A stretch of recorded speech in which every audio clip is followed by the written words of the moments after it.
에덴셀 연구소의 이강우 원장입니다. 이 시간에 여러분들이 꼭 알아야 될 뇌과학 지식 세 번째 시간입니다. 첫 번째는 뇌 조직이 영양소를 저장하지 않는다는 것을 말씀드렸고, 두 번째 지식은 뇌혈액, 뇌 관문과 스트레스의 상관관계에 대해서 설명드렸습니다. 이제 세 번째 지식으로는 뇌의 비상모드, 몸의 비상모드가 뇌의 비상모드를 만든다. 뇌의 비상모드에 대해서 여러분들은 지식을 가지고 있어야 됩니다. 저희가 조사한 모든 신경정신질환의 후천적인 신경정신질환들의 실체들은 뇌가 비상모드로 무언가의 원인에 의해서 외부 환경이든 내부의 물질적인 환경이든 간에 그러한 뇌 외부의 환경에 의해서 뇌가 우리가 살아남기 위해서 비상모드로 바뀌어서 질병이 발생한다는 것을 확정할 수 있었습니다. 그래서 그것을 과학적으로 뇌과학의 뇌해부학적인 지식과 우리 인체 생리학을 기준으로 추론해서 설명할 수 있게 되었습니다. 이 시간에 그것을 설명드리도록 하겠습니다. 여러분, 우선 우리 몸은 최종적으로 살아남기 위해서 몸의 내부 상황이나 외부 환경이 최악의 순간에도 생명을 유지하도록 설계되어져 있습니다. 예를 들면 우리 몸이 추위에 장시간 노출된다고 합시다. 그러면 우리 생명 유지에 가장 중요한 기관이 어디겠습니까? 체온을 유지해야 되겠죠. 체온을 유지하기 위해서는 심장이 따뜻하게 24시간 뛰어야 하고 콩팥이라든지 간이라든지 내부 중요한 장기들은 체온을 유지하고 혈액순환이 되어야 합니다. 또 모든 세포들이 통신을 하여서 어쨌든 그러한 통신을 하여서 심장이나 또는 뇌의 중심부, 콩팥, 폐 등의 생명 유지에 절대적으로 중요한 장기들에게 혈액을 충분히 공급을 늘리고 생명 유지에 당장 직접적인 상관관계가 없는 이런 두피라든지 피부라든지 소화관 등으로는 일시적으로 혈액 공급을 감소시킵니다. 혈액 공급의 증가와 감소는 모든 소동맥에서 시작하는 모세혈관 입구를 조였다 넓혔다 함으로써 우리 몸이 반응하도록 되어 있습니다. 예를 들면 히스타민 같은 물질들과 같은 생체 분자들은 모세혈관 입구를 확장합니다.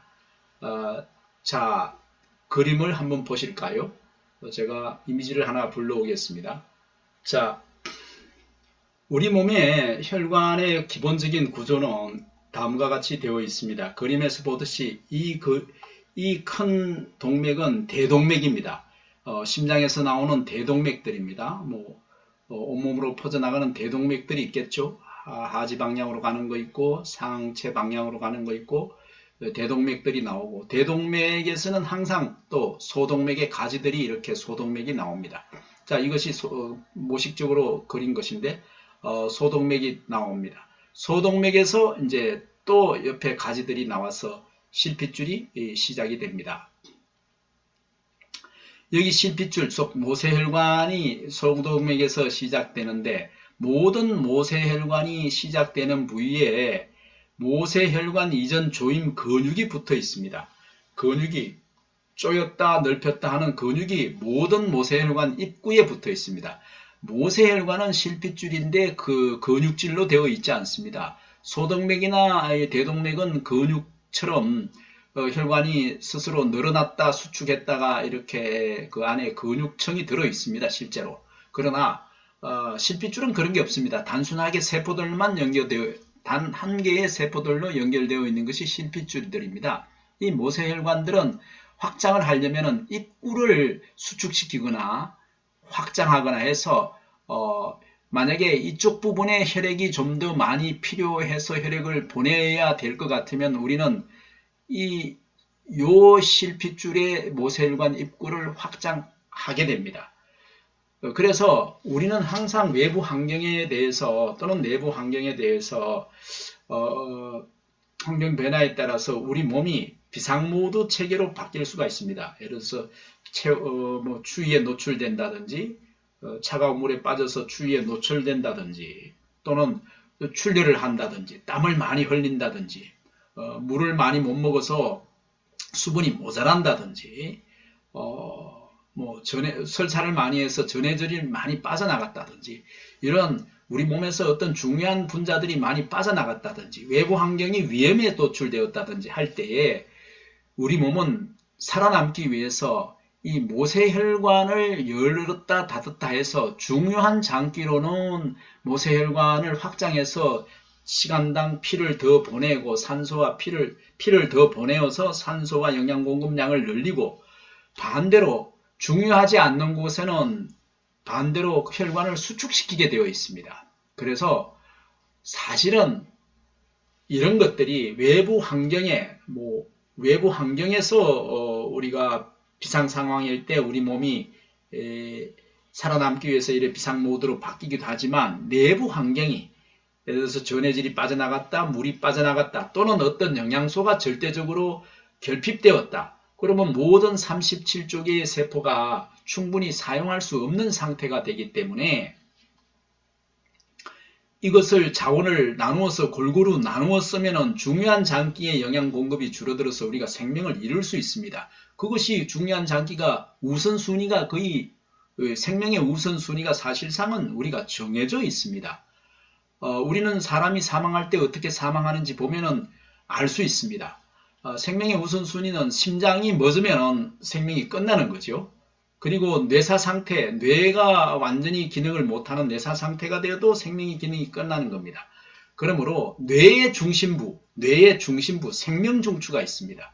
그리고 심장이라든지 콩팥이라든지 폐라든지 산소를 공급하는 폐라든지 이러한 그 다음에 생식기관이라든지 이런 것은 굉장히 중요한 생명 유지의 중요한 기관입니다. 우리가 생식기관이 얼마나 중요한지 일반인들은 잘 모르고 있는데 만약에 생식기관에 충분한 영양이 공급되지 못하면 우리가 비상 모드에 빠질 때마다 영양분이 부족하거나 추위에 노출되거나 아니면 뭐 여러 가지 외부 환경에 위험한 환경에 죽음이 임박한 그런 놀라운 공포스러운 환경에 놓이더라도 중요성의 우선순위가 어디에 할당되느냐 하면은 생식기관에는 영양분이 가도록 설계되어져 있습니다.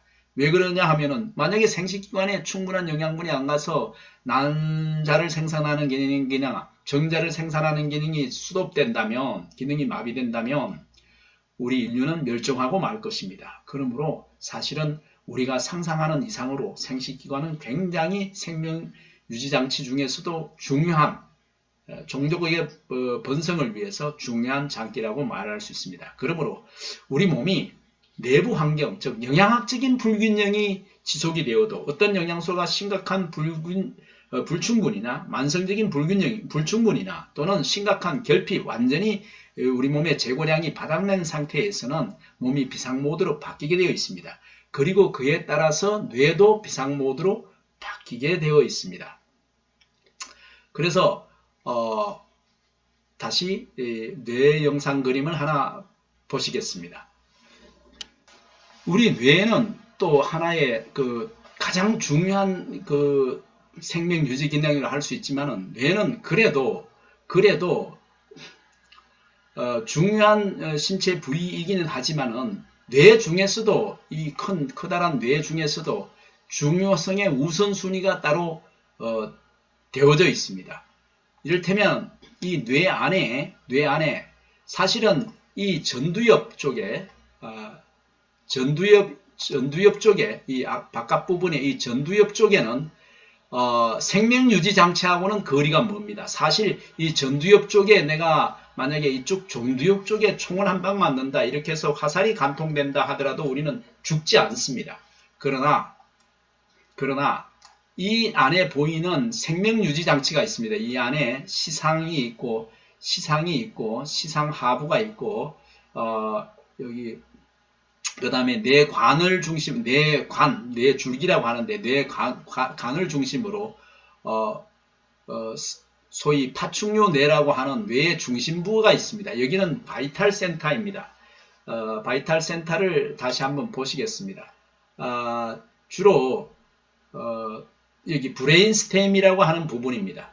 이 브레인스템이라고 하는 부분에서 위에 시상과 시상하부가 놓여 있는데 뇌하수체가 들어있고 이렇죠. 이것들은 36.5도 체온을 유지한다든지 심장을 일정하게 뛰게 한다든지 호흡을 일정한 수준으로 산소 호흡을 할 수 있게 한다든지 호흡 중추, 반사신경 중추, 우리가 뜨거운 데 닿으면 아뜨거라 하고 손이 자동적으로 움직이는 반사신경 중추라든지 우리가 태어나서 죽을 때까지 피가 가서 생명이 멈출 때까지 작동을 최종적으로 작동하는 뇌기관이 바로 이 생명중추, 브레인스템과 관련되어 있는 이 부분의 뇌의 중심부는 생명유지장치라고 할 수 있습니다. 만약에 어떤 영양분들이 모자라면은 모든 뇌세포가 영양분을 골고루 써 사용하면은 여기에 영양분이 공급이 줄어들어서 생명유지장치에 문제가 생기기 때문에 우리 몸은 비상모드로 만들고 뇌를 비상모드로 만들어버립니다. 그 비상모드의 일환으로서 앞에서 설명드린 것처럼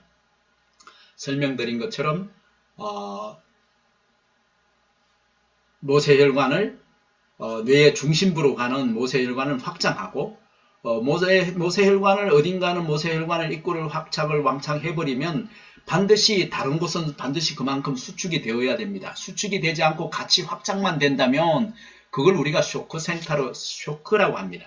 쇼크 상태가 되어서 뇌의 빈 혈관이 진공 상태가 되어서 빈 공간이 생겨서 우리가 사망하게 됩니다. 그러므로 우리가 어떤 영양학적인 불균형이 심각하게 존재할 때는 또는 수분이라든지 산소라든지 뭐 다른 그 세포가 필요한 중요한 생체 분자 영양소 자원들이 부족할 때는 뇌는 비상모드로 가게 되어 있습니다. 그것이 비상모드로 갔을 때에 주로 전두엽 쪽이나 기저신경절이나 고급 사고를 담당하는 영역 쪽에 있는 세포들 쪽으로 혈류가 감소되게 되어 있습니다. 혈류가 지속적으로 그냥 잠깐 그 감소되는 것은 큰 문제가 일어나지 않지만 지속적으로 매일같이 일정한 시간 계속 반복적인 그 혈류 감소가 일어난다면 그 밑에 있는 혈액을 충분히 공급받아야 할 세포들은 나뭇잎 시들듯이 시들어져 버리고 불활성화되게 되어 있는 것입니다. 이것이 신경정신질환의 실체입니다. 저희가 수천 건의 영양학적인 조사를 통해서 우리의 인체의 생리학적인 관점에서 인체가 살아남기 위한 생존의 관점에서 그러한 영양검사를 대조했더니 뇌가 모두 비상모드로 바뀌어서 뇌세포의 불활성화가 일어날 수밖에 없는 검사 결과들을 가지고 있었던 것입니다. 전두엽을 보실까요? 전두엽 중에서도 특히 조현병이나 인지기능 장애나 어떤 집중력 장애나 이런 것들은 사실은 이 프리프론톨 코르텍스, 이 전두 피질이라고 하는데 이 전체가 전두엽이면 전두엽에서도 이 바깥의 껍질 부분, 대뇌 피질의 껍질 부분들이 주로 하는 일들이 어떤 그 사회적 의사결정 영역, 여기 영어로 나와 있는데 사회적인 어떤 의사결정 영역이라든지 굉장히 중요한 어떤 그 집중력이라든지 이런 것들과 관련해서 인지기능이라든지 판단력이라든지 인간의 이성적인 사고를 담당하는 구역이라고 보시면 됩니다. 인간의 이성적인 구역을 담당하는 그런 구역인데 우리가 영양분이 모자라면 가장 먼저 여기를 혈액순환을 충분한 혈액이 못 가도록 혈관을 수축시켜 버립니다. 왜 그럴까요? 여러분 한번 보십시오. 여러분이 피곤하면 복잡한 계산을 할 수 있습니까? 논리적인 생각을 할 수 있습니까? 무조건 자고 싶고 생각을 여러분들이 굉장히 피곤한 상태에서 집에 퇴근하여 왔는데 여보 의논할 게 있어. 나 좀 얘기 좀 하자. 그러면 여러분은 어떻게 반응합니까?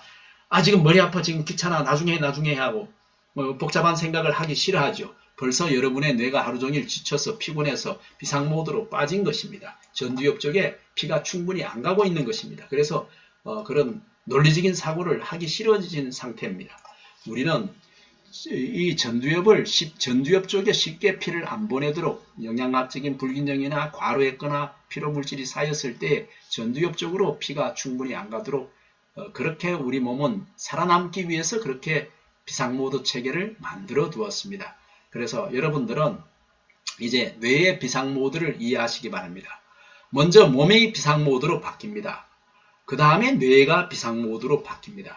어떤 경우에요? 피곤하거나 어떤 약을 과도하게 복용했거나 잠이 부족하거나 아니면 어떤 영양분이 되게 부족하거나 물이 모자라거나 특정한 영양분이 심각하게 모자라는 것이 지속이 되면 여러분들이 몸이 비상모드로 바뀌고 더 나아가서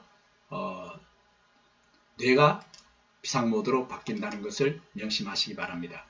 여러분 뇌를 비상모드로 만드는 것은 결국은 이 뇌가 첫 번째 지식에서 영양분을 저장하지 않는다고 말씀드렸습니다. 그렇기 때문에 자칫 잘못하면 우리가 뇌를 비상모드로 만들어 버릴 수 있습니다. 그러므로 뇌를 비상모드로 만들지 않는 것이 여러분의 뇌를 젊고 건강하게 유지할 수 있으며 명석하고 뛰어난 두뇌의 기능을 평생 동안 잘 유지 관리할 수 있는 방법이 되겠습니다. 뇌와 영양소, 또 외부 환경, 뇌와 몸의 비상모드에 대해서 지식을 가지고 있기를 바랍니다. 끝까지 들어주셔서 감사합니다. 감사합니다.